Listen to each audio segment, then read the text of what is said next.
तो सेफ रहेंगे। हमें बटना नहीं है, एक होना है। बटेंगे तो कटेंगे।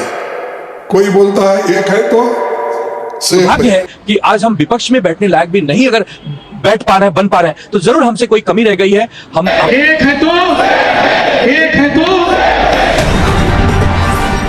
महाअघाड़ी की गाड़ी पंक्चर, महायुति की जीत बम्पर।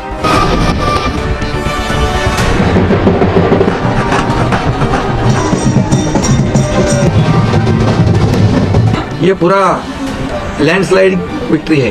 जनता ने भरपूर दिया है, अभी उनको उनकी जगह दिखाइए। लाडली ने जीती लड़ाई, बहनों ने हैट्रिक दिलाई।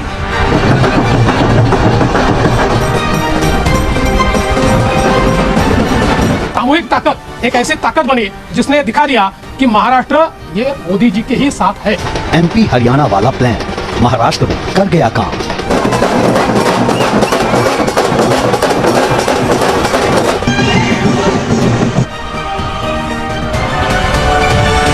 बटेंगे तो कटेंगे से भूचाल, एक हैं तो सेफ हैं का कमाल।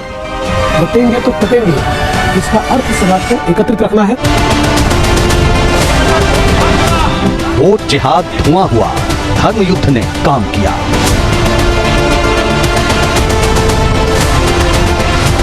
वोट जिहाद का जवाब वोट के धर्म युद्ध से हमको देना है। नहीं चला anti incumbency factor, Shinde Fadnavis की जोड़ी सुपर।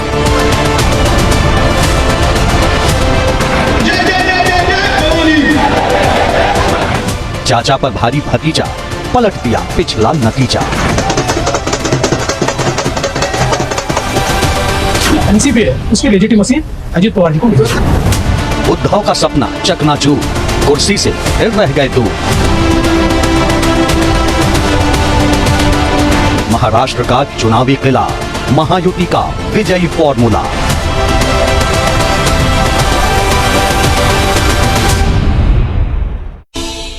अब सवाल यह है कि बीजेपी अलायंस की सरतंगेज कामयाबी की वजह क्या रही।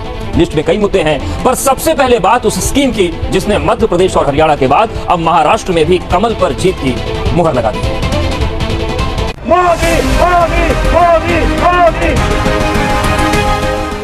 जीत का ये जश्न जोरदार है, असरदार है, लगातार है।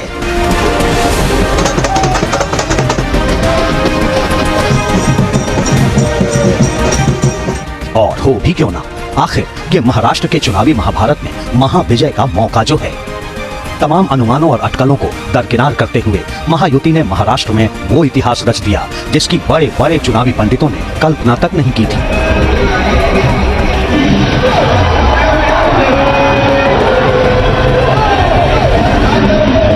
किरण रिजिजू जैसे व्यक्ति नेता अगर जाके महाराष्ट्र में प्रचार कर रहे हैं तो ये सिर्फ आरएसएस की सोच है, आरएसएस की प्लानिंग है। मैं एक छोटा उदाहरण दे रहा हूं इसीलिए, ये समझाने के लिए कि आरएसएस ने कितने डिटेल में इस बार प्रचार किया और उसका सीधा असर हम देख रहे हैं। बहुत बड़ा लाभ हुआ।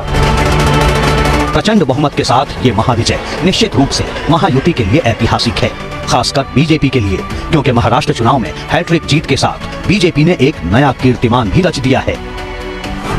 दरअसल 2019 के चुनाव में बीजेपी ने 150 सीटों पर प्रत्याशी उतारे थे, जिनमें 105 पर उसे जीत मिली, यानी 70% का स्ट्राइक रेट। उससे पहले 2014 के चुनाव में बीजेपी ने 260 सीटों पर कैंडिडेट खड़े किए थे, जिनमें 122 विजयी हुए, यानी 47% का स्ट्राइक रेट।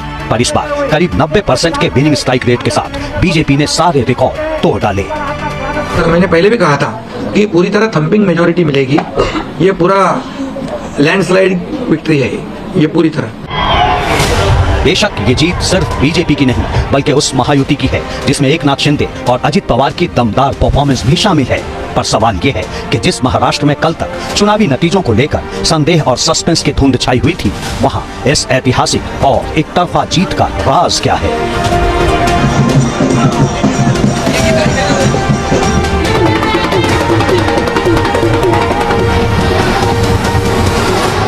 क्या महायुति सरकार की लाडली बहना स्कीम महाराष्ट्र में सबसे बड़ा गेम चेंजर साबित हुई? क्या हरियाणा और मध्य प्रदेश के तर्ज पर महाराष्ट्र की महिलाओं ने भी नतीजे तय कर दिए?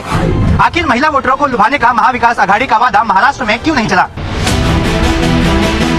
लाडली स्कीम के असर की चर्चा तो तभी शुरू हो गई थी जब महाराष्ट्र के मतदान में महिला वोटरों की जबरदस्त भागीदारी दर्ज की गई। करीब 3 दशक में ऐसा पहली बार हुआ जब महाराष्ट्र में 65% से भी ज्यादा महिलाओं ने अपने वोट का इस्तेमाल किया। ऐसा माना जा रहा है कि यही महिला वोटर महायुति के लिए महाविजय की मंजिल बन गई।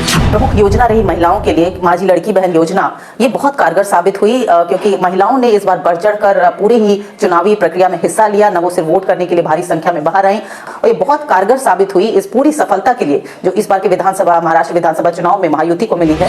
दरअसल महाराष्ट्र में चुनाव से पहले महायुति सरकार ने लाडली बहन योजना की शुरुआत की थी। 1 जुलाई से मुख्यमंत्री माझी लाडली बहन योजना शुरू हुई। ये योजना 21 से 65 साल की सभी महिलाओं के लिए लागू की गई। हर महिला को हर महीने 1,500 रुपए की आर्थिक मदद की शुरुआत हुई। हर महिला को 3,000 रुपए का अतिरिक्त दिवाली बोनस भी मिला। इस योजना पर सालाना करीब 46,000 करोड़ रुपए का बजट है। इस योजना के तहत महाराष्ट्र की हर लाभार्थी महिला के बैंक खाते में कम से कम 4 से 5 किश्तें जमा की जा चुकी हैं। जाहिर है महाराष्ट्र की करीब 2.5 करोड़ महिलाओं के लिए ये मदद चुनाव में बहुत बड़ा असर दिखाने वाली थी, पर मुश्किल ये थी कि चुनाव में चंद महीने ही बाकी रह गए थे। शिंदे सरकार ने चुनाव से पहले लाडली बहन स्कीम का ऐलान तो कर दिया, लेकिन चुनौती ये थी कि कम से कम समय में ज्यादा से ज्यादा महिलाओं तक इस योजना को कैसे पहुंचाया जाए। इसके लिए शिंदे सरकार ने काफी तेजी से जमीन पर काम किया। महायुति के नेताओं और कार्यकर्ताओं ने इसके प्रचार प्रसार में दिन रात एक कर दिया। चुनावी सभाओं में भी इसका जोर शोर से ऐलान किया गया। महायुति सरकार अपना दांव चल चुकी थी। ऐसे में अब महाविकास अघाड़ी को महिला वोट बैंक की चिंता सताने लगी। लाडली बहना की कार्ड के तौर पर महाविकास अघाड़ी महालक्ष्मी योजना लेकर आया। अपने चुनावी घोषणा पत्र में महाविकास अघाड़ी ने हर महिला को 3,000 रुपए हर महीने देने का वादा किया। महायुति के लाडली बहना स्कीम के कार्ड के तौर पे महाअघाड़ी ने महालक्ष्मी स्कीम की घोषणा तो की, लेकिन तब तक देर हो चुकी थी क्योंकि महिलाओं के खाते में पैसे आने शुरू हो चुके थे। चुनावी जीत के लिए ये बीजेपी का आजमाया हुआ फॉर्मूला था। इससे पहले मध्य प्रदेश और हरियाणा के चुनाव में बीजेपी ने महिलाओं के लिए ऐसी ही योजनाओं के जरिए चुनावी बाजी पलट दी थी, और अब महाराष्ट्र में भी इसी फॉर्मूले ने ऐतिहासिक उलटफेर कर दिया।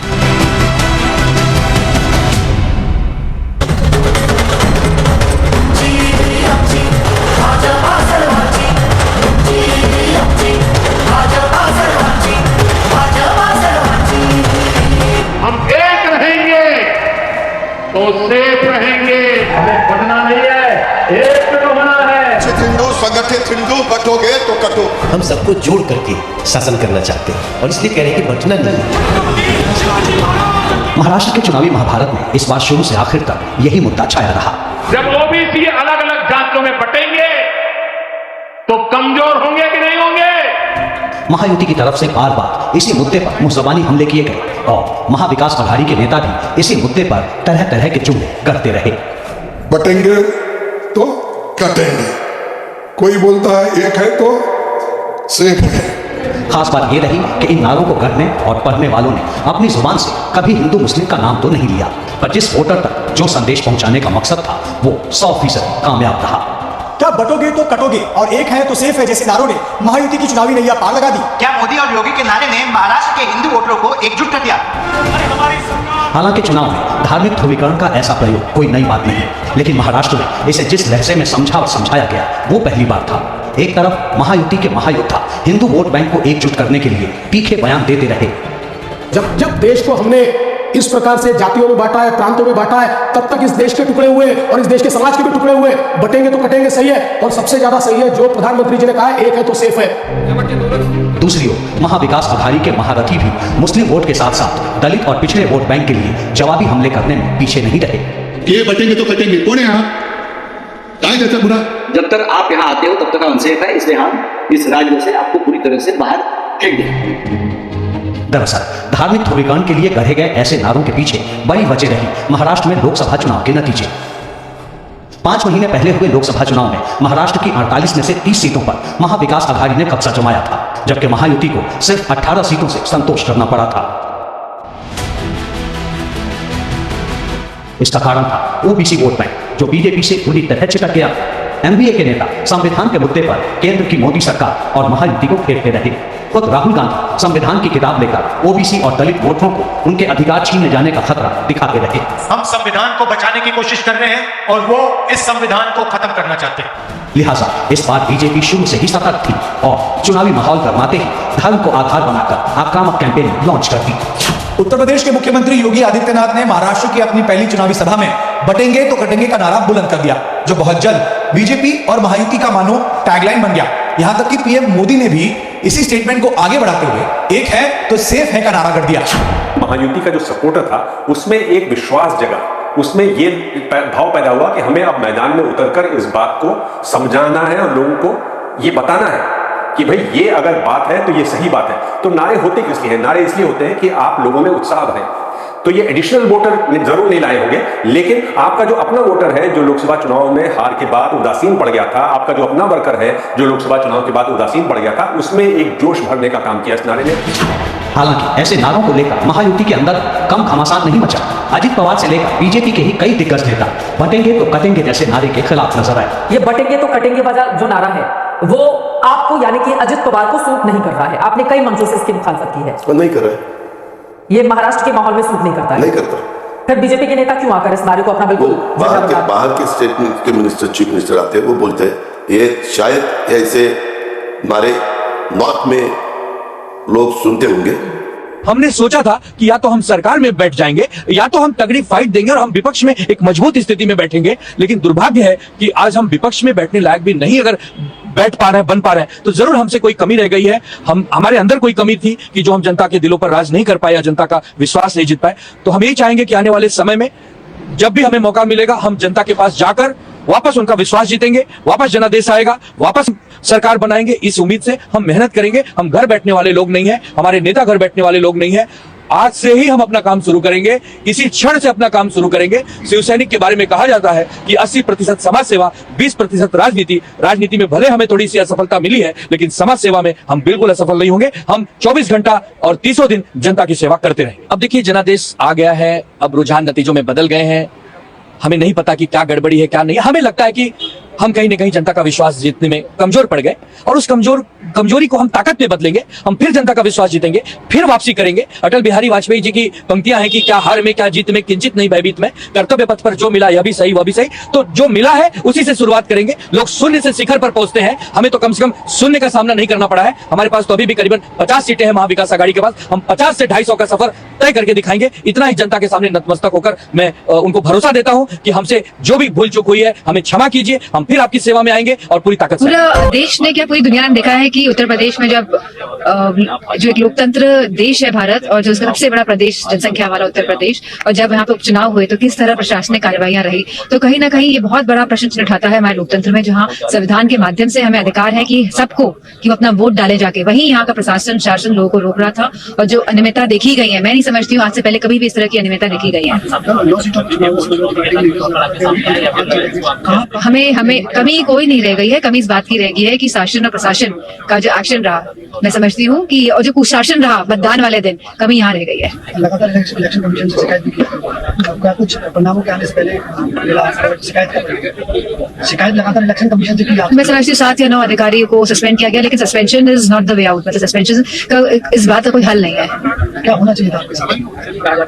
कठोर से कठोर जो अधिकारी हैं जो इस तरह की कार्रवाई करते हैं, और स्पेशली जब हमारा लोकतंत्र में खतरा जो जिनकी वजह से आज है, तो मैं समझती हूँ इन अधिकारियों पे कठोर से कठोर कार्रवाई होनी चाहिए। देखिए, जनता ने बहुत ही विषम परिस्थितियों में प्रशासन के खिलाफ संघर्ष किया, जहां भाजपा के लोग पुलिस के सहारे चुनाव जीतना चाहते थे और खुलेआम उनके नेताओं ने बूथ कैप्चरिंग की शिकायतें की, कोई कार्रवाई नहीं की गई और लगातार उन्होंने सुबह से लेकर शाम तक बूथ कैप्चरिंग करते रहे।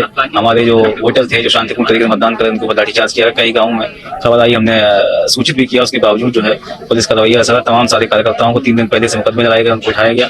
तो जितना तांडव हो सकता है सरकार ने किया, उसके बावजूद करेल के मतदाताओं ने समाजवादी पार्टी को भरोसा जताया। उसके लिए मैं सभी कार्यकर्ता साथियों का और करेल की जनता का धन्यवाद देता हूँ। महाराष्ट्र में महायुति की बंपर जीत, 233 सीटों पर कब्जा। पीएम ने विजय को बताया ऐतिहासिक, बोले डंके की चोट पर महाराष्ट्र ने कहा एक है तो सेफ है, कुर्सी फर्स्ट और वंशवाद को नकारा। महायुति की प्रचंड जीत के बाद कौन बनेगा मुख्यमंत्री, सस्पेंस बरकरार। आज मुंबई में होगी बड़ी और अहम बैठक। झारखंड में हेमंत सोरेन की जबरदस्त वापसी, आज पेश कर सकते हैं सरकार बनाने का दावा। 81 में से 56 सीट पर इंडिया गठबंधन की जीत। बीजेपी गठबंधन को सिर्फ 24 सीटें मिली। संसद के शीतकालीन सत्र से पहले आज सर्वदलीय बैठक, कल से शुरू होना है सत्र। अदानी विवाद, वक्फ संशोधन और one nation one election bill पर घमासान के आसार। प्रधानमंत्री